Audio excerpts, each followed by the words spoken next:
Okay, I got this Javelin video on the left here from Coach Becky. This is her daughter.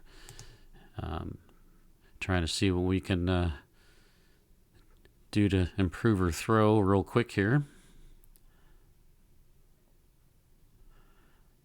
That's with the fin flyer, the plastic javelin she just did. It's got a lot more flexibility. It's about 450 grams, so throwing that is a lot faster. Gets some good arm speed. Okay, so let's take a look at what we're seeing here. When you start out, I like to have the athlete not lean forward like this, because then you're kind of set up for not having your backward angle till later on. So let's see. Let's get a close up here. Okay, so you can see the body angle's forward. You want to be running with your legs out in front of you, kind of like your legs are running ahead and ahead of your body. On the other thing is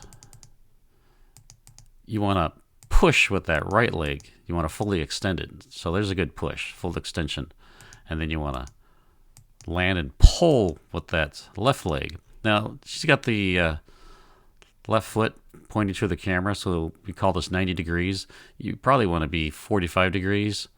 I know Thorkelson here on the right, one of my favorite linear type throwers. He doesn't wrap that javelin way far back, so that's why I like to use him.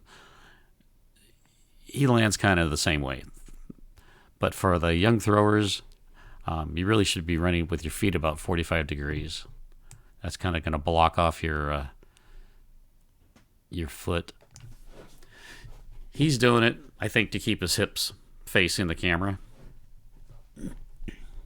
So, but I know you can do it with a 45 degree foot too.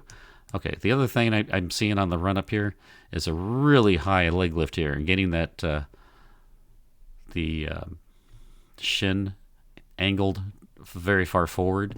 Let's take a look at Thorkelson here.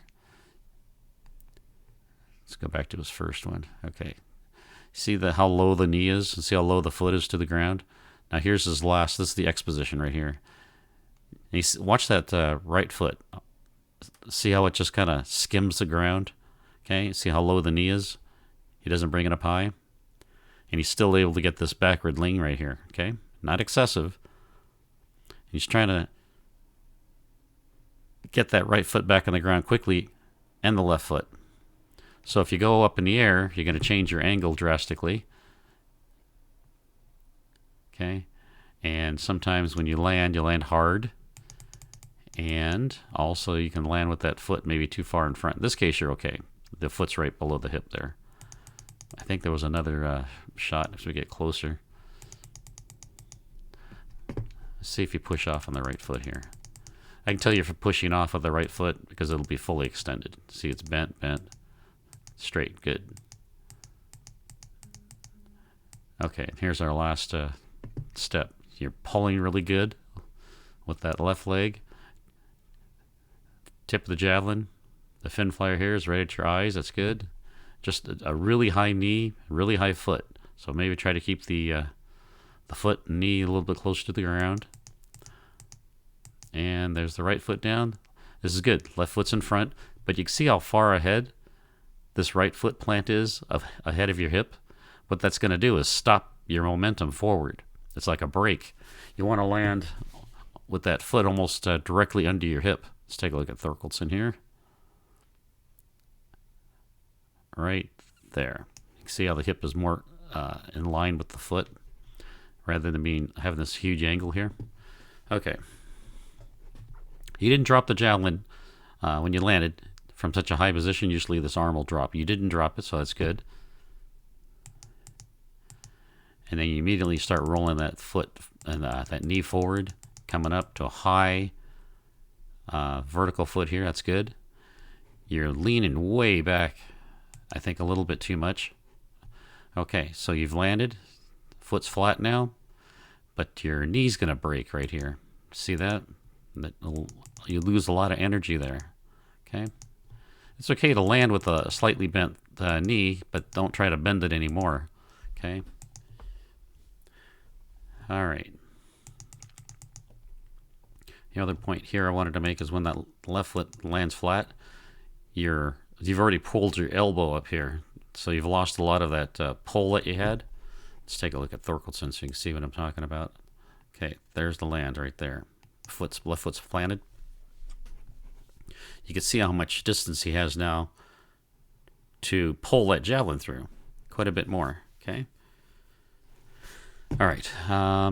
The next thing was right here. You release. Your chest is high toward the throwing angle. Everything's up here, but you're not continuing to move your upper body forward like Coach Halley would say. Is here at your hips.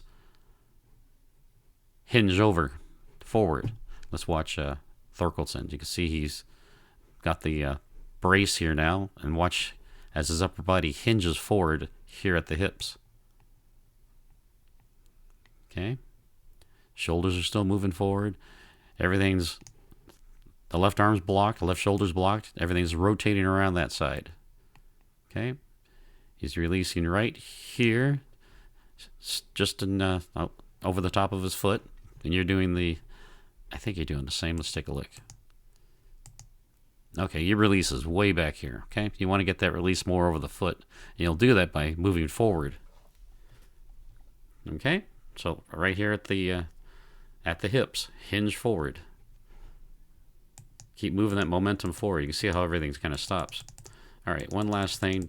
With these fin flyers, it's really easy to see from the side if you're pulling on the javelin. They're so flexible because they're made out of plastic.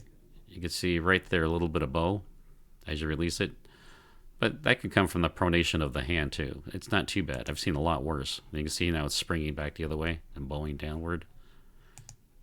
Okay, just something to watch as your as your coach is watching you there. You watch the javelin. You see the big bow here. You won't see that in the real stiff javelin, which you have right here. That won't bend at all. That's why the thin flyer is a lot more forgiving on your arm. See, there's no bend here at all. Okay. Same things, though, that we saw earlier. Okay. Very high. Right leg. Push off. Pull. And then try to keep that knee moving horizontally rather than coming up. That'll keep the foot flat or low to the ground too. Okay. You just got to be quicker with the left foot. As long as you can get it ahead without all that extra height. Okay.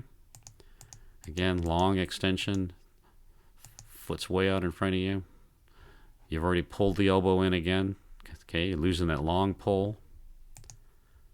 And there you can see the knee buckle again. You can see how everything's going into the bend lake now, rather than coming up through your body into your arm. So you're losing a lot of power there. Okay.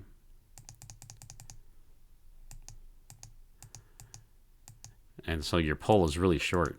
It's only like from right here. Okay. And again, not hinging forward through the finish, getting your upper body to go forward into the throw. All right, that's all I had. If you have any more questions, let me know. And good luck this week. Thanks.